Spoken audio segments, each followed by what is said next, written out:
وَلْتَكُنْ مِنْكُمْ أُمَّةٌ يَدْعُونَ إِلَى الْخَيْرِ وَيَأْمُرُونَ بِالْمَعْرُوفِ وَيَنْهَوْنَ عَنِ الْمُنْكَرِ وَأُولَئِكَ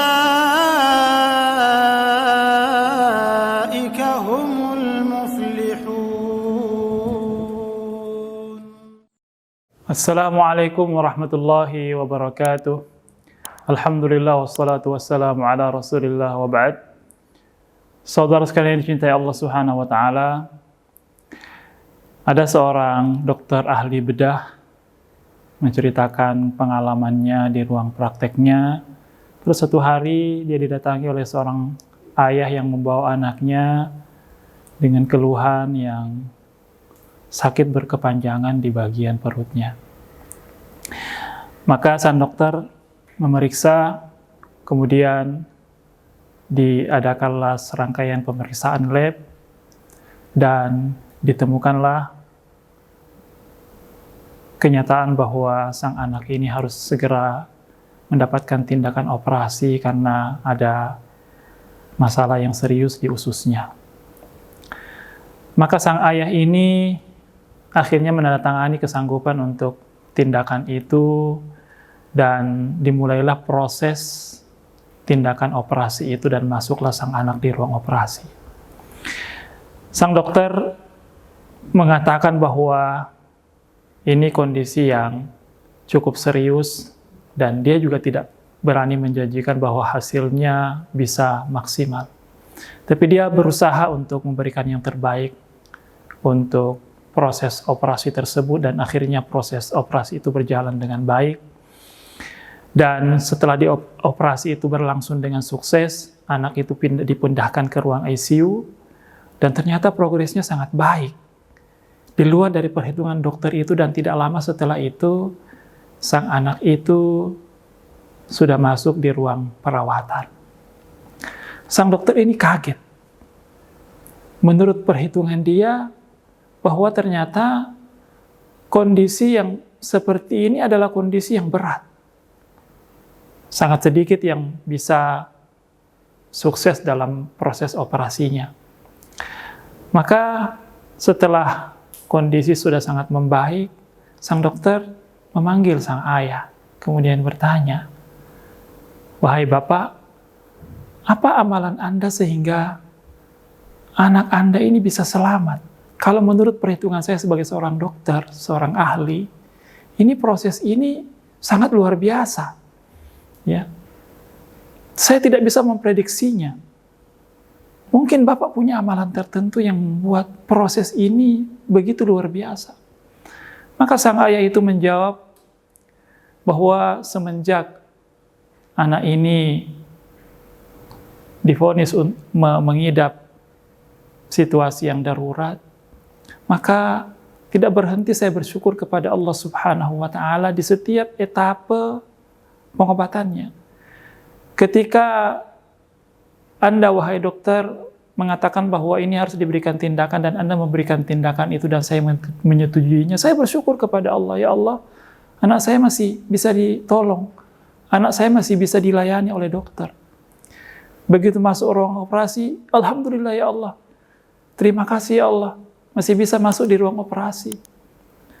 Begitu selesai operasinya, saya lagi bersyukur kepada Allah Subhanahu wa ta'ala, ya Allah, alhamdulillah, sudah selesai proses operasinya ya Allah.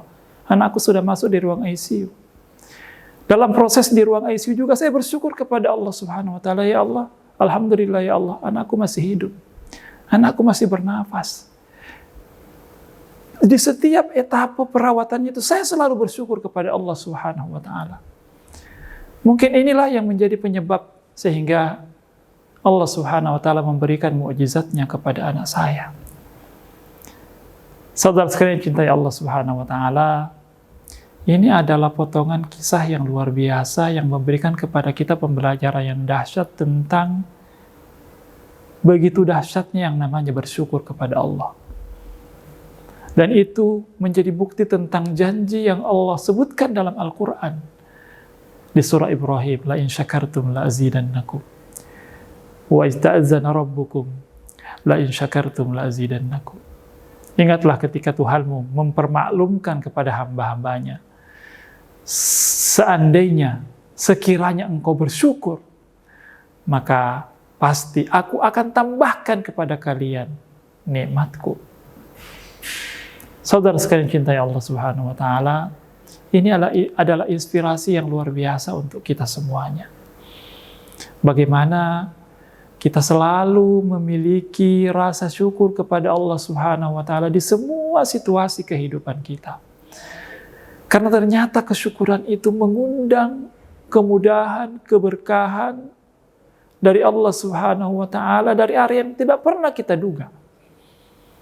Maka mukmin sejati itu di semua situasi kehidupannya, dia selalu punya alasan untuk bersyukur kepada Allah Subhanahu wa Ta'ala. Karena dia meyakini bahwa inilah yang terbaik yang Allah berikan kepada aku. Selalu dia punya alasan untuk bersyukur kepada Allah Subhanahu wa Ta'ala. Ada seorang wanita soleha divonis oleh dokter bahwa dia mengidap tumor ganas dan payudaranya yang sebelah harus diangkat. Begitu payudaranya sudah dioperasi, diangkat, kawan-kawannya datang menjenguknya. Sang wanita ini tidak memperlihatkan sedikit pun keluhan kepada Allah di hadapan kawan-kawannya. Yang ada di mulutnya cuma alhamdulillah, semua alhamdulillah. Maka dia ditanya, wahai saudaraku, Anda ini diuji oleh Allah dengan ujian yang berat. Bukan ujian yang ringan, tapi Anda tetap mengatakan alhamdulillah. Maka sang wanita ini apa yang dia katakan? Kenapa saya tidak bersyukur? Semua yang ada pada diri saya ini adalah milik Allah. Allah mengambil satu, masih ada satu, masih tertinggal satu. Kenapa saya tidak bersyukur kepada Allah Subhanahu wa Ta'ala? Allahu Akbar. Itulah sikap hidup mukmin sejati yang luar biasa, sehingga bagi mukmin sejati itu tidak ada jalan di hatinya untuk dirasuki duka cita, gundah gulana, kesedihan yang berkepanjangan. Karena dia meyakini bahwa apapun yang terjadi pada kehidupannya itulah yang terbaik. Dan itulah yang semestinya disyukuri, dan itu mengundang keberkahan dan kebaikan dari Allah Subhanahu wa Ta'ala. Maka jadikanlah bersyukur ini menjadi warna dalam kehidupan kita, menjadi sesuatu yang melekat pada situasi apapun itu. Selalu kita menafsirkan kondisi-kondisi kehidupan kita dengan tafsiran yang positif, dan kita selalu berbaik sangka kepada Allah Subhanahu wa Ta'ala, sehingga Allah berkenan memberikan kepada kita banyak kebaikan dari arah yang tidak pernah kita sangka-sangka. Assalamualaikum warahmatullahi wabarakatuh.